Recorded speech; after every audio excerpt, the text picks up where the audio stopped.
So അടുത്തതായിട്ട് ഒരു foreign gene product നമ്മൾ ഇൻസേർട്ട് ചെയ്യുന്ന ആ DNA അല്ലെങ്കിൽ ആ ജീനിൻ്റെ പ്രോഡക്റ്റ് എങ്ങനെയാണ് കിട്ടുന്നതാണ്. സോ അടുത്തതാണ് obtaining the foreign gene product. എങ്ങനെയാണ് നമ്മൾ ഇൻസേർട്ട് ചെയ്യുന്ന ആ DNA അഥവാ ഫോറിൻ ജീൻ്റെ പ്രോഡക്റ്റ്, നമ്മുടെ അൾട്ടിമേറ്റ് എയിം എന്ന് പറയുന്ന ഒരു പ്രോഡക്റ്റ് ഉണ്ടാക്കുന്നതാണ്.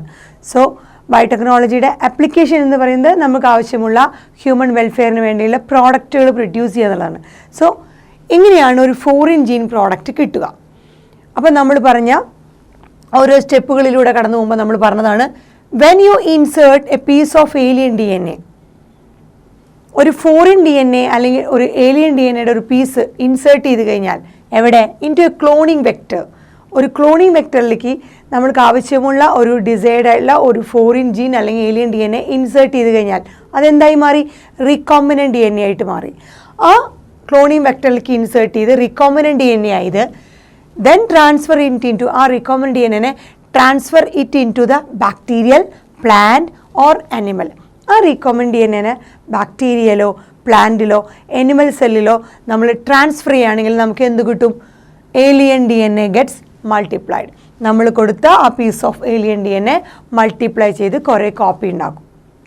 So when you insert a piece of alien DNA അഥവാ foreign DNA into a cloning vector, ഒരു ക്ലോണിങ് വെക്ടറിലേക്ക്, then it become recombinant DNA. That recombinant DNA transfer it into bacteria or plant or animal cell. Then എന്ത് കിട്ടുന്നു? Alien DNA gets multiplied. Alien DNAയുടെ ഒരുപാട് copies produce ചെയ്യുന്നു. So recombinant DNA, almost എല്ലാ recombinant DNA ടെക്നോളജിയുടെയും ultimate aim എന്ന് പറയുന്നത് എന്താണ്? recombinant DNA എല്ലാ recombinant DNA ടെക്നോളജിയുടെയും അൾട്ടിമേറ്റ് എയിം എന്ന് പറയുന്നത് to produce a desired protein. ഒരു നമ്മൾ കൊടുക്കുന്ന ആ ഫോറിൻ ജീൻ അല്ലെങ്കിൽ ഏലിയൻ ജീൻ്റെ ആ പീസിനനുസരിച്ചുള്ള ആ piece of alien DNA piece of foreign ജീനനുസരിച്ചുള്ള ഒരു പ്രോട്ടീൻ പ്രോഡക്റ്റ് പ്രൊഡ്യൂസ് ചെയ്യുക. പ്രോട്ടീൻ അല്ലെങ്കിൽ ആ ജീൻ എക്സ്പ്രഷൻ എന്ന് പറയുന്നത് നമ്മൾ മുമ്പ് പറഞ്ഞെന്താ? പ്രോട്ടീൻ പ്രൊഡ്യൂസ് ചെയ്യണം. സോ ഒരു ഡിസൈർഡ് ആയിട്ടുള്ള ആ ജീൻ ഓഫ് ഇൻട്രസ്റ്റിന് തരത്തിലുള്ള ആ ഒരു ഡിസൈർഡ് പ്രോട്ടീനെ പ്രൊഡ്യൂസ് ചെയ്യുക എന്നുള്ളതാണ് എല്ലാ റീകോമ്പിനൻറ്റ് ടെക്നോളജിയുടെയും അൾട്ടിമേറ്റ് എയിം എന്ന് പറയുന്നത്. സോ എന്ന് പറയുകയാണെങ്കിൽ hence there is a need for recombinant DNA to be expressed. So recombinant DNA ടെക്നോളജിയുടെ അൾട്ടിമേറ്റ് എയിം എന്ന് പറയുന്നത് ഒരു ഡിസൈർഡ് പ്രോട്ടീൻ, നമ്മൾ കൊടുക്കുന്ന ഏലിയൻ DNA അല്ലെങ്കിൽ ഫോറിൻ DNAയുടെ അതിന് കറസ്പോണ്ടിങ് ആയിട്ടുള്ള ഒരു പ്രോട്ടീൻ പ്രൊഡ്യൂസ് ചെയ്യുക എന്നുള്ളതാണ്. സോ അതിൻ്റെ ഭാഗമായിട്ട് റീകോമ്പിനൻറ്റ് DNA എക്സ്പ്രസ് ചെയ്യാന്നർത്ഥം. നമ്മൾ കൊടുത്ത ഫോറിൻ DNA അത് ക്ലോണിങ് വെക്ടറുമായിട്ട് കമ്പൈൻ ചെയ്യുന്നു, അപ്പോൾ അത് റീകോമ്പിനൻറ്റ് DNA ആയിട്ട് മാറുന്നു. സോ ആ റീകോമ്പിനൻറ്റ് DNA എക്സ്പ്രസ് ചെയ്യുന്നു എവിടെ? നമ്മളുടെ കൊടുക്കുന്ന ഏത് ഹോസ്റ്റ്, അത് ബാക്ടീരിയ, പ്ലാന്റ് ഓർ എനിമൽ, ആ ഹോസ്റ്റിൽ നമ്മുടെ ആ ജീൻ ഓഫ് ഇൻട്രസ്റ്റ് എക്സ്പ്രസ് ചെയ്യുക. സോ അൾട്ടിമേറ്റ് എയിം എന്ന് പറഞ്ഞാൽ റീകോമ്പിനൻറ്റ് DNAയുടെ ഒരു ആവശ്യമുള്ള ഒരു പ്രോട്ടീൻ പ്രൊഡ്യൂസ് ചെയ്യുക. ആ പ്രോട്ടീൻ പ്രൊഡ്യൂസ് ചെയ്യുക എന്നുള്ളത് എന്താ? റീകോമ്പിനൻറ്റ് DNA എക്സ്പ്രസ് ചെയ്യുക എന്നർത്ഥം. സോ ജീൻ എക്സ്പ്രഷൻ എന്ന് പറഞ്ഞാൽ അതിനൊരു പ്രോഡക്റ്റ് പ്രോട്ടീൻ പ്രൊഡ്യൂസ് ചെയ്യുക എന്നുള്ളത് നമ്മൾ ഓൾറെഡി പറഞ്ഞിട്ടുണ്ട്. സോ ഫോറിൻ ജീൻ എക്സ്പ്രസ് ചെയ്യണത് നമ്മളിപ്പോൾ കൊടുക്കുന്ന ആ ജീൻ അല്ലെങ്കിൽ DNA ഓഫ് ഇൻട്രസ്റ്റ്, ആ ജീൻ ഓഫ് ഇൻട്രസ്റ്റ് എക്സ്പ്രസ് ചെയ്യുന്നത് ഒരു അപ്രോപ്രിയേറ്റ് കണ്ടീഷൻസിലായിരിക്കും. സോ ഒരു ജീൻ എക്സ്പ്രസ് ചെയ്യണമെങ്കിൽ അപ്രോപ്രിയേറ്റ് കണ്ടീഷൻസ് പ്രൊവൈഡ് ചെയ്യണം. So expression of a foreign gene in host സെല്ലിലാവണമെങ്കിൽ നമുക്ക് ഒരുപാട് ടെക്നിക്കലായിട്ടുള്ള കുറേ ഡീറ്റെയിൽസ് ഉണ്ട്. നമ്മുടെ ഈ ജീൻ ഓഫ് ഇൻട്രസ്റ്റ് ക്ലോൺഡ് വെക്ടറും ഒരു വെക്ടറുമായിട്ട് കമ്പൈൻ ചെയ്യുമ്പോൾ അത് റീകോമ്പിനൻറ്റ് DNA ആയിട്ട് മാറുന്നു. ആ റീകോമ്പിനൻറ്റ് DNA നമ്മളൊരു ഹോസ്റ്റ്, പ്ലാന്റ്, ബാക്ടീരിയ അല്ലെങ്കിൽ എനിമൽ പോലെയുള്ള ഹോസ്റ്റ് സെല്ലിൽ നമ്മൾ അതിനെ ട്രാൻസ്ഫർ ചെയ്യുന്നു. ഇതൊക്കെ നമ്മൾ സ്റ്റെപ്പ് ബൈ സ്റ്റെപ്പായിട്ട് പറഞ്ഞതാണ്. അതിനുശേഷം നമ്മുടെ ഈ ഏലിയൻ DNA അല്ലെങ്കിൽ ഫോറിൻ DNA എക്സ്പ്രസ്ഡ് ആണ്. എങ്ങനെയാണ് എക്സ്പ്രസ്ഡ് ആവുന്നത്? ആ ഫോറിൻ DNAയുടെ ഒരു പ്രോട്ടീൻ പ്രൊഡ്യൂസ് ചെയ്തുകൊണ്ട്, ഡിസൈർഡ് പ്രോട്ടീനെ പ്രൊഡ്യൂസ് ചെയ്തുകൊണ്ട്, അതായത് റീകോമ്പിനൻറ്റ് DNA എക്സ്പ്രസ് ചെയ്യേണ്ടതായിട്ടുള്ള ആവശ്യമുണ്ട്. സോ ഇങ്ങനെ ഫോറിൻ ജീൻ എക്സ്പ്രസ് ചെയ്യുക എന്ന് പറഞ്ഞതിന് ഒരു അപ്രോപ്രിയേറ്റ് കണ്ടീഷൻസിലൂടെ ഒരുപാട് ടെക്നിക്കൽ ഡീറ്റെയിൽസിലൂടെയാണ്. സോ നമുക്കത് എന്താണെന്ന് അറിഞ്ഞിരിക്കേണ്ടതാണ്. ഹോസ്റ്റ് സെല്ലിൽ എങ്ങനെയാണ് ഈ ജീൻ ഓഫ് ഇൻട്രസ്റ്റ് എക്സ്പ്രസ്ഡ് ആവുന്നത്. സോ വൺസ് ഈ ക്ലോണിങ് കഴിഞ്ഞാൽ, നമ്മുടെ ജീൻ ഓഫ് ഇൻട്രസ്റ്റ് ക്ലോൺ ചെയ്ത് കഴിഞ്ഞു കഴിഞ്ഞാൽ അതിന് ഒപ്റ്റിമൈസ്ഡ് കണ്ടീഷൻസ് കൊടുത്താൽ മാത്രമേ ഈ നമ്മുടെ ആ ഫോറിൻ ജീൻ ഒരു ടാർഗറ്റ് പ്രോട്ടീനായിട്ട് എക്സ്പ്രസ് ചെയ്യുള്ളൂ. സോ വൺസ് ക്ലോണിങ് കഴിഞ്ഞാൽ അതിൻ്റെ മൾട്ടിപ്പിൾ കോപ്പീസ് പ്രൊഡ്യൂസ് ചെയ്ത് അത് എക്സ്പ്രസ് ചെയ്യുമ്പോഴാണ് നമ്മൾ പറയുന്നത് ഡിസൈഡ് പ്രോട്ടീനായിട്ട് മാറുക. സോ ആ ഡിസൈഡ് പ്രോട്ടീൻ അല്ലെങ്കിൽ ടാർഗറ്റ് പ്രോട്ടീനെ എക്സ്പ്രസ് ചെയ്യണമെങ്കിൽ ഒരുപാട് അപ്രോപ്രിയേറ്റ് ആയിട്ടുള്ള ഒപ്റ്റിമൈസ്ഡ് ആയിട്ടുള്ള കണ്ടീഷൻസ് പ്രൊവൈഡ് ചെയ്യേണ്ടതായിട്ടുണ്ട്. സോ നമുക്ക് ഇത് കഴിഞ്ഞാൽ ഒരാൾ എന്താ ചെയ്യുക, നമ്മളിത് ചെയ്യുന്ന ആൾക്കാർ ഈ പ്രോഡക്റ്റ് പ്രൊഡ്യൂസ് ചെയ്യുന്നവരുടെ പിന്നത്തെ ഒരു എയിം തന്നെ ഇതിനെ ഒരു ലാർജർ സ്കെയിലിൽ പ്രൊഡ്യൂസ് ചെയ്യേണ്ടതായിട്ടുണ്ട്. So one has to consider, so expression എന്ന് പറഞ്ഞാൽ ടാർഗറ്റ് പ്രോട്ടീൻ അല്ലെങ്കിൽ ഡിസൈർഡ് പ്രോട്ടീൻ്റെ എക്സ്പ്രഷൻ എന്ന് പറഞ്ഞാൽ അത് സ്മോൾ സ്കെയിലല്ല. ബയോടെക്നോളജിയുടെ എയിം എന്നാണ് അത് സ്മോൾ സ്കെയിലിൽ പ്രൊഡ്യൂസ് ചെയ്യുന്ന ലാർജ് സ്കെയിലിൽ പ്രൊഡ്യൂസ് ചെയ്യുന്നത്. സോ ഇതിനെ ലാർജ് സ്കെയിലിൽ പ്രൊഡ്യൂസ് ചെയ്യേണ്ടത് എങ്ങനെയാണെന്ന് കൺസിഡർ ചെയ്യേണ്ടതുണ്ട്. So if any protein encoding a gene, ഏത് പ്രോട്ടീൻ ആയിക്കോട്ടെ അതൊരു ജീൻ എൻകോഡ് ചെയ്യണമെങ്കിൽ is expressed in a heterologous host. ഏത് പ്രോട്ടീനും ആ protein that encode a gene, ഒരു ജീൻ എൻകോഡ് ചെയ്യുന്ന ആ പ്രോട്ടീൻ ഒരു ഹെറ്ററോലോഗസ് ഹോസ്റ്റിൽ, ഹോമോലോഗസ് അല്ല, ഡിഫറെൻ്റ് ആയിട്ടുള്ള ആ ഡിഫറെൻ്റ് ആയിട്ടുള്ള ഹോസ്റ്റ്, നമ്മൾ പറഞ്ഞു ബാക്ടീരിയ, പ്ലാന്റ്, അനിമൽ, ഇതുപോലെ ഹെറ്ററോലോഗസ് ഹോസ്റ്റിൽ അത് എക്സ്പ്രസ് ചെയ്യുമ്പോൾ ആ ഇതിനെ വിളിക്കുന്ന പേരാണ് റീകോമ്പിനൻറ്റ് പ്രോട്ടീൻ.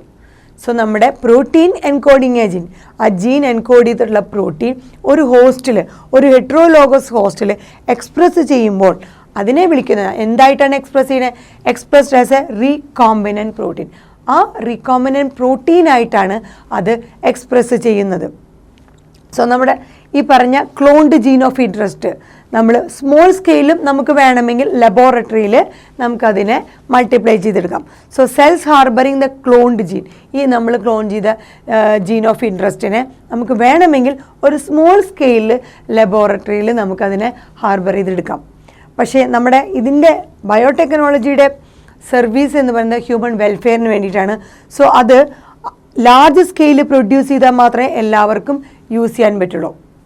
സോ അതുകൊണ്ട് the cultures may be used for extracting the desired protein.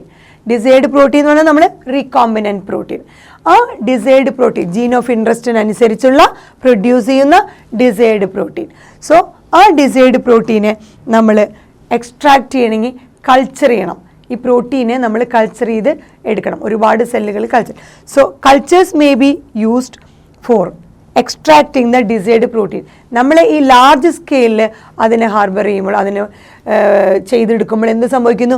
നമ്മുടെ ഈ കൾച്ചറുകളിൽ നിന്ന് നമുക്ക് ഉണ്ടായ ആ ലാർജ് സ്കെയിലിൽ ഉണ്ടായ കൾച്ചർ സെൽസുകളിൽ നിന്ന് നമ്മൾ എന്ത് ചെയ്യുന്നു?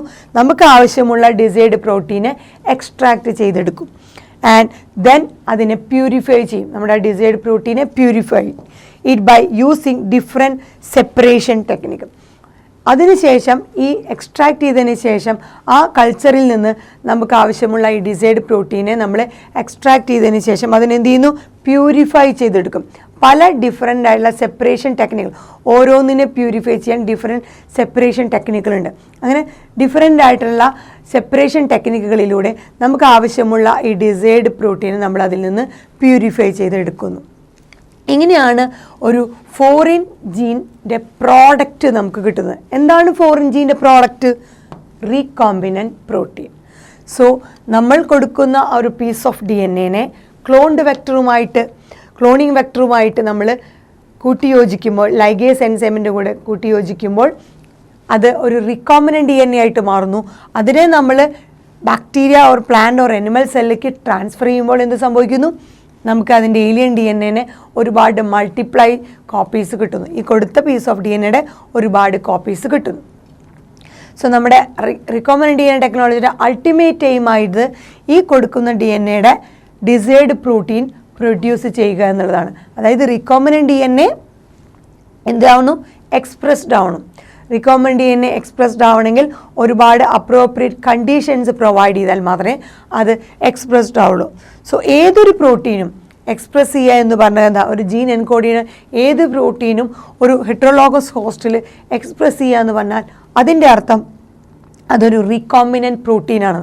So any kind of protein encoding a gene expressed in heterologous host, ഒരു ഹെറ്ററോലോഗസ് ഹോസ്റ്റിൽ ഏത് ടൈപ്പിലുള്ള പ്രോട്ടീനും ജീൻ എൻകോഡ് ചെയ്യുന്ന ഏത് ടൈപ്പുള്ള പ്രോട്ടീനും എക്സ്പ്രസ്ഡ് ആകുമ്പോൾ അതിന് പറയുന്ന പേരാണ് റീകോമ്പിനൻറ്റ് പ്രോട്ടീൻ. നമ്മുടെ ഫോറിൻ ജീനെ നമ്മൾ എക്സ്പ്രസ് ചെയ്യണം. സോ ഫോറിൻ ജീനെ എക്സ്പ്രസ് ചെയ്യാനായിട്ട് അതിൻ്റെ കൂടെ ആ ഫോറിൻ ജീൻ ആരുമായിട്ട് കമ്പൈൻ ചെയ്യുമ്പോഴാണ് അത് റീകമൻഡ് ചെയ്യാനായിട്ട് വന്ന് ക്ലോണിങ് വെക്ടറുമായിട്ട് കമ്പൈൻ ചെയ്യുമ്പോൾ. സോ ഫോറിൻ ജീൻ പ്ലസ് നമ്മുടെ ക്ലോണിങ് വെക്ടർ എന്ന് പറഞ്ഞാൽ എന്താണ്? റീകോംബിനൻറ്റ് DNA. സോ ആ റീകോംബിനൻറ്റ് DNA എക്സ്പ്രസ്ഡ് ആകുമ്പോൾ എന്താണ് പ്രൊഡ്യൂസ് ചെയ്യുന്നത്? റീകോംബിനൻറ്റ് പ്രോട്ടീൻ. അങ്ങനെയുള്ള പ്രോട്ടീനെ നമ്മൾ എന്ത് ചെയ്യുന്നു? കൾച്ചറുകളിൽ നിന്ന് നമ്മൾ ചെയ്യുന്ന ആ ലാർജ് സ്കെയിൽ കൾച്ചറിൽ നിന്ന് ആ റീകോംബിനൻറ്റ് പ്രോട്ടീനെ നമ്മൾ, അതായത് നമ്മുടെ ഡിസൈർഡ് പ്രോട്ടീൻ എന്ന് പറയുന്നത് തന്നെയാണ് റീകോംബിനൻറ്റ് പ്രോട്ടീൻ, നമ്മളതിനെ എക്സ്ട്രാക്റ്റ് ചെയ്തെടുക്കുന്നു. അതിനുശേഷം അതിനെ പല സെപ്പറേഷൻ ടെക്നിക്കുകൾ വെച്ച് നമുക്ക് ആവശ്യമുള്ള ആ പ്രോട്ടീനെ നമ്മളതിനെ സെപ്പറേറ്റ് ചെയ്ത് പ്യൂരിഫൈ ചെയ്ത് എടുക്കുന്നു.